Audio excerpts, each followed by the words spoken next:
Municipal కార్మికుల ఐక్యత, Yadadri municipal కార్మికుల ఐక్యత. పోరాడదాం హక్కుల సాధన కోసం, పోరాడదాం హక్కుల సాధన కోసం. కార్మికులందరూ పర్మనెంట్ చేయాలి, చేయాలి. కార్మికులందరూ పర్మనెంట్.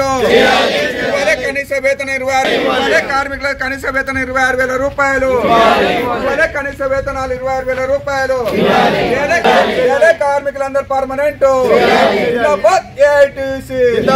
రోజు యాదాద్రి జిల్లా మున్సిపల్ కార్మికుల జిల్లా మహాసభ మరి యాదాద్రిలో జరుగుతూ ఉన్నది. ఈ సమావేశాల్లో ముఖ్యంగా కాంట్రాక్ట్ అవుట్సోర్సింగ్ కార్మికులు తక్షణమే పర్మనెంట్ చేయాలని, కనీస వేతనం 26,000 రూపాయలు ఇవ్వాలని, సమాన పనికి సమాన వేతనం ఇవ్వాలని, కార్మికుల హక్కులను కారాస్తున్న అధికారులపై తగు చర్యలు తీసుకోవాలని, అదేవిధంగా 2 పూటల పని కాకుండా ఒకటే పూట పని చేయాలని చెప్పేసి మనం ఈ యొక్క మహాసభలో తీర్మానం చేయడం జరిగింది. అదేవిధంగా ఇక్కడ అనేక సమస్యలు ఉన్నాయి. ఈ సమస్యలన్నింటినీ కూడా ఈ రాష్ట్ర మహాసభ తర్వాత ఈ యొక్క ఏదైతే యాదాద్రి మున్సిపల్కి సంబంధించినటువంటి సమస్యలన్నింటినీ కూడా ఇక్కడే ధర్నాలు చేసి అధికారుల దృష్టికి తీసుకొచ్చి ఆ సమస్య ఈఎస్ఐ కానీ పిఎఫ్ కానీ కార్మికులకు రావాల్సినటువంటి బకాయిలన్నింటినీ కూడా తక్షణమే ఇప్పించడంలో మున్సిపల్ సంఘం ముందుంటుందని ఈ సందర్భంగా నేను మనవి చేస్తూ ఉన్నాను. వర్కర్స్ యూనియన్ ఏఐటీసీ అనుబంధం రాష్ట్ర మహాసభలు 4వ మహాసభ రంగారెడ్డి జిల్లా 28, 29వ తారీఖు నాడు ఈ నెల జరగబోతా ఉన్నాయి.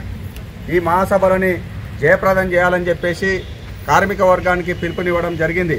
ముఖ్యంగా ఈరోజు యాదాద్రి జిల్లాలో జరిగినటువంటి కార్మికుల మహాసభని విజయవంతంగా నిర్వహించడం అనేది జరిగింది. ముఖ్యంగా ఈ కాంగ్రెస్ ప్రభుత్వం పారిశుద్ధ్యంలో పనిచేస్తున్నటువంటి కార్మికులందరినీ పర్మనెంట్ చేయాలి.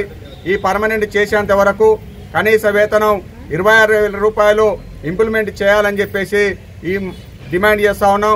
అదేవిధంగా కార్మికులందరికీ సెలవులు ఇవ్వాలి. ఈరోజు యాదాద్రి జిల్లా ఇది పేరుగాంచినటువంటి జిల్లా. ఇక్కడ ఉన్నటువంటి దేవస్థానం దగ్గర పనిచేస్తున్నటువంటి పారిశుద్ధ్య కార్మికులకు ఈరోజు నెలలో 4 లీవులు ఇవ్వకుండా హాఫ్ డేనే లీవ్ ఇచ్చేసి కార్మికులని ఎట్టి చాకరీ చేసి మోసగిస్తున్నారని చెప్పేసి మేము తెలియజేస్తా ఉన్నాం. ఈ అధికారి ఇక్కడ ఉన్నటువంటి కమిషనర్ ఈ సమస్యల మీద దృష్టి పెట్టాలి. కార్మికులకు 4 లీవులు ఇవ్వాలి. అదేవిధంగా అదనంగా కూడా వీళ్ళు రోగం వచ్చినా నొప్పి వచ్చినా ఇంటి దగ్గర ఉంటే వాళ్ళకి హాజరేసి జీతం కూడా కట్టివ్వాలని చెప్పేసి మేము డిమాండ్ చేస్తా ఉన్నాం. ఏదేమైనా సరే ఈ రాష్ట్ర మహాసభల తర్వాత ఈ ప్రభుత్వాన్ని మెడలు వంచే విధంగా పోరాటాలు నిర్వహిస్తామని చెప్పేసి మేము తెలియజేస్తా ఉన్నాం.